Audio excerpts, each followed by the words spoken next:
الحمد لله وحده والصلاة والسلام على من لا نبي بعده.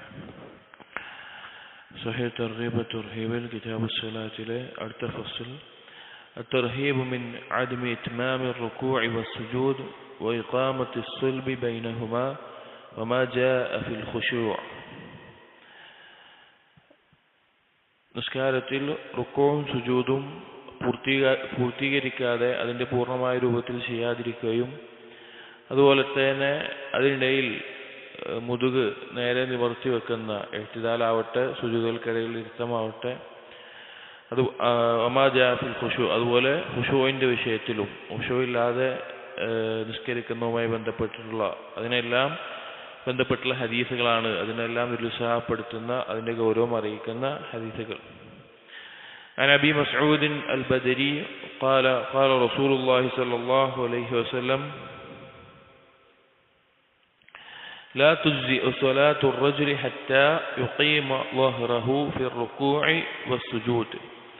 ഒരാളുടെ നിസ്കാരം അത് ശരിയാവുകയില്ല ഹത്താ യുഖീമ വഹ്റഹു ഫി റുക്കൂഇ വസ്സുജൂദ്, റുക്കൂഇലും സുജൂദിലും അവൻ്റെ മുതുക് അവൻ്റെ പുറം അത് നേരെയാക്കാതെ. അതായത് നിസ്കാരത്തിൽ തന്നെ ഏറ്റവും ശ്രേഷ്ഠമായിട്ടുള്ള രണ്ട് രൂപങ്ങളാണ് റുക്കൂഉ സുജൂദ് എന്നുള്ളത്. നമുക്കറിയാം പല ആയത്തുകളിലും ഹദീസുകളിലും നിസ്കാരത്തിനെ തന്നെ റുക്കൂഉ സുജൂദ് എന്നീ പേരുകളിൽ പരാമർശിച്ചിട്ടുണ്ട്. അപ്പോൾ അതിൻ്റെ രൂപത്തിൽ റുക്കൂഇന് പ്രത്യേകമായ രൂപമുണ്ട്, സുജൂദിന് രൂപമുണ്ട്. ഈ രണ്ടിലും പുറം നമ്മൾ ചെയ്യുമ്പോൾ റുക്കൂഇൻ്റെ സമയത്താണെങ്കിലും പുറം മുതുക് നേരെ ആക്കുക എന്നുള്ളത് അതിൻ്റെ രൂപത്തിൽ പെട്ടതാണ്. അപ്പം അത് നേരെ ആക്കാതെ ശരിയായ രീതിയിൽ ചെയ്യാതെ നിസ്കരിക്കുന്ന ആളുകളുടെ നിസ്കാരം ശരിയാവുകയില്ല എന്ന് നബി സല്ലല്ലാഹു അലൈഹി വസല്ലമ ഈ ഹദീസിൽ പറയുന്നത്. നമ്മൾ ശ്രദ്ധിക്കേണ്ട കാര്യം, നമ്മുടെ നിസ്കാരം അതിലെ ഓരോ രൂപങ്ങളും അത് പ്രത്യേകിച്ച് റുക്കൂഉം സുജൂദും അത് നബി സല്ലല്ലാഹു അലൈഹി വസല്ലമ പഠിപ്പിച്ചതുപോലെ തന്നെയാണോ ഞാൻ ചെയ്യുന്നത്, അതിലെന്തെങ്കിലും വീഴ്ചകളുണ്ടോ തെറ്റുകളുണ്ടോ എന്നുള്ളത് നാം പരിശോധിക്കുകയും അത് ശരിയാക്കുകയും വേണം. അപ്പോൾ പുറം നേരെയാക്കുക അതതിൻ്റെ ശരിക്ക് വെക്കുക എന്നുള്ളത് റുക്കൂഇലും സുജൂദിലും ശ്രദ്ധിക്കേണ്ട കാര്യമാണ്. وعن عبد الرحمن بن شبل قال نهى رسول الله صلى الله عليه وسلم عن نقرة الغراب.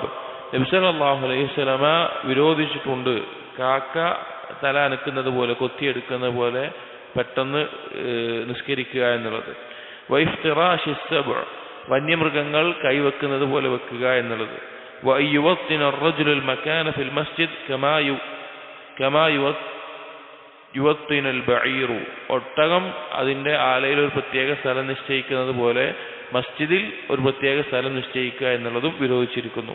അതിലൊന്നാമത്തേത് പറഞ്ഞത് കാക്ക തല അനക്കുന്നത് പോലെ കൊത്തിയെടുക്കുന്നത് പോലെ എന്നുള്ളത്. ഉദ്ദേശം നിസ്കാരത്തിൽ റുക്കൂഅോ സുജൂദോ ഒന്നും ശരിക്ക് ചെയ്യാതെ അതിൽ തുമനീനത്തില്ലാതെ പെട്ടെന്ന് നിസ്കരിക്കുന്ന അവസ്ഥ, സുജൂദിൽ തല വെക്കുമ്പോഴേക്ക് എടുക്കുന്ന കാക്ക തല പെട്ടെന്ന് കൊത്തിയെടുക്കുന്ന അനക്കുന്നത് പോലെ അങ്ങനെ ധൃതിയിൽ നിസ്കരിക്കാൻ പാടില്ല എന്ന് നബി സല്ലല്ലാഹു അലൈഹി വസല്ലമ പറഞ്ഞിട്ടുണ്ട്. അതുപോലെ അത് വിരോധിച്ചിട്ടുണ്ട്.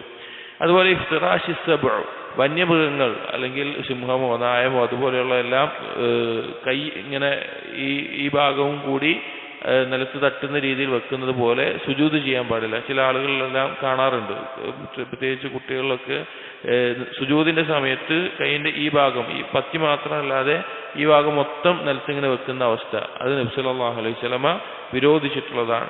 അതുപോലെ യുവത്തിന റജുലുൽ മക്കാന ഫിൽ മസ്ജിദ് കമാ യുവത്തിനുൽ ബഈർ ഒട്ടകം അതിന്റെ ആലയിൽ ഒരൊട്ടകത്തിന് പ്രത്യേകമായ സ്ഥലമുള്ളതുപോലെ മസ്ജിദിൽ ചില ആളുകൾ അവർക്ക് പ്രത്യേകമായിട്ട് സ്ഥലം നിശ്ചയിക്കുക എന്നുള്ളതും നബി സല്ലല്ലാഹു അലൈഹി വസല്ലം വിരോധിച്ചിട്ടുള്ള കാര്യമാണ്. അയാൾ അവിടെ നിന്ന് നിസ്കരിക്കുകയുള്ളൂ. ആ സ്ഥലത്ത് വേറെ ആരെങ്കിലും വന്ന് നിസ്കരിച്ചു കഴിഞ്ഞാൽ അയാൾക്കൊരു ദേഷ്യം ഉണ്ടാകുന്ന അല്ലെങ്കിൽ അയാളുമായി വഴക്കിടുന്നത് എൻ്റെ സ്ഥലമാണെന്ന് പറയുന്ന അങ്ങനെ ഒരു സ്ഥലം മാത്രം നിശ്ചയിച്ച് നിസ്കരിക്കുന്നത് നബി സല്ലല്ലാഹു അലൈഹി വസല്ലം വിരോധിച്ചിട്ടുണ്ട്. ഇത് ഒന്നാമത്തെ സൊഫയിൽ ശ്രദ്ധിക്കുക എന്നോ അല്ലെങ്കിൽ ഇമാമിൻ്റെ അടുത്ത് ശ്രദ്ധിക്കുക അതിനെ എതിർക്കുന്നതല്ല. അതല്ലാതെ തന്നെ ഒരു സ്ഥലം പ്രത്യേകമായിട്ട് നിശ്ചയിച്ച് തീരുമാനിച്ചു വെക്കുക എന്നുള്ളത് അവിടെ മാത്രം നിസ്കരിക്കുകയുള്ളൂ എന്ന നിലക്ക് ചെയ്യുന്നത് നബി സല്ലല്ലാഹു അലൈഹി വസല്ലം വിരോധിച്ചിട്ടുണ്ട്. وعن أبي قتادة رضي الله عنه قال قال رسول الله صلى الله عليه وسلم أسوأ الناس سرقة الذي يسرق من صلاته. ജനങ്ങളിൽ കളവ് നടത്തുന്നതിൽ ഏറ്റവും മോശപ്പെട്ട കളവ് എന്നുള്ളത്, അഥവാ കളവ് തന്നെ തെറ്റാണ്, എന്നാൽ അതിൽ മോശപ്പെട്ടു എന്നുള്ളത് സ്വന്തം നിസ്കാരത്തിൽ നിന്ന് ഒരാൾ കട്ടെടുക്കുന്നതാണെന്ന് പറഞ്ഞു.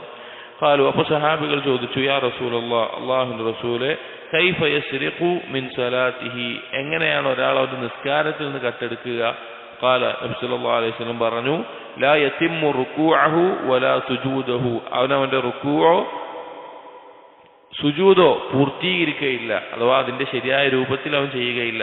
ഔ ഖാല ലാ യുഖീമു സുൽബഹു ഫി റുകൂഇ വസ്സുജൂദ്, അല്ലെങ്കിൽ അവന്റെ റുക്കൂയിലും സുജൂദിലും അവന്റെ മുതുകിനെ നിവർത്തുകയില്ല എന്നത്. അത് പല ആളുകൾക്കും നമുക്ക് പലർക്കും സംഭവിക്കുന്ന ഒരു അബദ്ധമാണ്.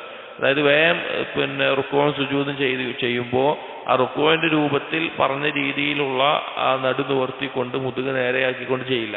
അല്ലെങ്കിൽ സുജൂദിന്റെ സമയത്തും അത് കൃത്യമായി ശ്രദ്ധിക്കാതിരിക്കുന്ന അവസ്ഥ. അപ്പൊ നിസ്കാരം തന്നെ ശരിയാകാതെ നിസ്കാരത്തിന്റെ പൂർത്തീകരണത്തിന് തന്നെ ബാധിക്കുന്ന അവസ്ഥയാണ് ഉണ്ടാവുക. ഇതിൽ നബി സല്ലല്ലാഹു അലൈഹി വസല്ലം പറഞ്ഞു, നോക്കൂ, നിസ്കാരത്തിൽ നിന്ന് കട്ടെടുക്കാന്നാണ്. കാരണം നിസ്കാരം ശരിക്കും ചെയ്യേണ്ട ഒരു കാര്യമാണ്. അതിൽ നിന്ന് വരെ കട്ടെടുക്കുന്ന പോലെയാണ് റുക്കൂവും സുജൂദും നേരാവണ്ണം ചെയ്യാത്തത് എന്നത്. وعن عبد الله بن مغفل رضي الله عنه قال قال رسول الله صلى الله عليه وسلم أسرق الناس الذي يسرق صلاته قيل يا رسول الله كيف يسرق صلاته. അതുപോലെ തന്നെ ഒരു ഹദീസാണ്, നിസ്കാരത്തിന് കട്ടെടുക്കണം. അപ്പൊ എങ്ങനെയാ ചോദിച്ചപ്പോൾ നബി സല്ലല്ലാഹു അലൈഹി വസല്ലം പറഞ്ഞു, ലാ യുതിമ്മു റുകൂഅഹു വസുജൂദഹു വഅബ്ഖലു الناس من بخل بالسلام, റുകൂഉം സുജൂദും നേരെ നിർവഹിക്കില്ല എന്ന് പറഞ്ഞു. എന്നിട്ട് ജനങ്ങളിൽ ഏറ്റവും പിശുക്കനായിട്ടുള്ള ആള് സലാം പറയുന്നതിൽ പിശുക്ക് കാണിക്കുന്ന ആളാണ്. അഥവാ മുസ്ലിമുകളോട്, അറിയുന്നവരോടും അറിയാത്തവരോടും പൊതുവായിട്ട് നമ്മൾ ചെയ്യേണ്ട കാര്യമാണ് സലാം പറയുക എന്നുള്ളത്. ആ സലാം പറയുന്നതിൽ പിശുക്ക് കാണിക്കുന്ന ആളുകളാണ് ഏറ്റവും വലിയ പിശുക്കന്മാർ എന്ന് നബി സല്ലല്ലാഹു അലൈഹി വസല്ലം പറയാണ്. وعن علي بن شيبان رضي الله عنه قال خرجنا حتى قدمنا على رسول الله صلى الله عليه وسلم ഫബായഅനാഹു, അദ്ദേഹം പറയാണ്, ഞങ്ങൾ നബി സല്ലല്ലാഹു അലൈഹി വസല്ലം അടുക്കൽ പുറപ്പെടുകയും നബി സല്ലല്ലാഹു അലൈഹി വസല്ലമയെ കണ്ടുമുട്ടി ബൈഅത്ത് ചെയ്യുകയും ചെയ്തു. വസല്ലൈനാ ഖൽഫഹു, ഞങ്ങൾ നബി സല്ലല്ലാഹു അലൈഹി വസല്ലം പിന്നിൽ നിസ്കരിച്ചു. ഫലമഹ ബിമുഅഖിരി ഐനിഹി റജുലൻ ലാ യുഖീമു സലാതഹു യഅനി സുൽബഹു ഫി റുകൂ, ഒരു വ്യക്തി ഉണ്ടായിരുന്നു. ആ വ്യക്തി നിസ്കരിക്കുന്ന സമയത്ത് നിസ്കാരം ശരിക്കും അഥവാ റുകൂയിൽ മുതുക് നിവർത്താതെയാണ് നിസ്കരിച്ചിരുന്നത്. فلما قضى النبي صلى الله عليه وسلم صلاته قال, അപ്പോൾ ആ വ്യക്തിയെ നബി സല്ലല്ലാഹു അലൈഹി വസല്ലം കണ്ടിട്ടുണ്ട്. അപ്പോൾ നിസ്കാരം കഴിഞ്ഞപ്പോൾ നബി സല്ലല്ലാഹു അലൈഹി വസല്ലം പറഞ്ഞു, യാ മഅ്ശറൽ മുസ്ലിമീൻ ലാ സ്വലാത ലിമൻ ലാ യുഖീമു സുൽബഹു ഫി റുകൂഇ വസ്സുജൂദ്, റുകൂഉം സുജൂദിലും മുതുക് നിവർത്താത്ത ഒരാൾക്ക്, ശരിയായ രീതിയിൽ ചെയ്യാത്ത ഒരാൾക്ക് നിസ്കാരമില്ല എന്ന് മുസ്ലിമീങ്ങളെ വിളിച്ചുകൊണ്ട് നബി സല്ലല്ലാഹു അലൈഹി വസല്ലം പറയുകയാണ്. അപ്പോൾ വളരെ ശ്രദ്ധിക്കേണ്ട ഒരു കാര്യമാണ്. നിസ്കാരം ശരിയാകണമെങ്കിൽ നാം ശ്രദ്ധിക്കേണ്ട ഒരു കാര്യമാണ് റുകൂഇലും സുജൂദിലും നമ്മുടെ മുതുക് നിവർത്തി നേരെയാക്കുക എന്നുള്ളത്. മറ്റൊരു ഹദീസിൽ വഅൻ തൽഖ ബിൻ അലി അൽ ഹനഫി റളിയല്ലാഹു അൻഹു ഖാല قال رسول الله صلى الله عليه وسلم لا ينظر الله إلى صلاة عبد لا يقيم فيها صلبه بين ركوعه وسجوده, റുകൂഇന്റെയും സുജൂദിന്റെയും ഇടയിൽ നടു നേരെയാക്കാത്തവന് അഥവാ മുതുക് നേരെയാക്കാത്തവന് അവന്റെ നിസ്കാരത്തിലേക്ക് അല്ലാഹു സുബ്ഹാനഹു വ തആല നോക്കുകയില്ല എന്നുള്ളത്. ഇതൊന്ന് റുകൂഇലും സുജൂദിലും അതിന്റെ രൂപം ശരിയായിരിക്കണം. അതുപോലെ റുകൂ കഴിഞ്ഞ് എഴുത്തിദാലിൽ എഴുന്നേൽക്കുമ്പോഴും സുജൂദിന്റെ ഇടയിലുള്ള ഇരുത്തത്തിലും അവിടെയും മുതുക് നേരെയാക്കി വെക്കുക എന്നുള്ളത് ശ്രദ്ധിക്കേണ്ട നിസ്കാരത്തിന്റെ പൂർത്തീകരണത്തിൽ പെട്ടിട്ടുള്ള പ്രധാനപ്പെട്ട കാര്യങ്ങളാണ്. ബറക്കല്ലാഹു ഫീക്. അസ്സലാമു അലൈക്കും.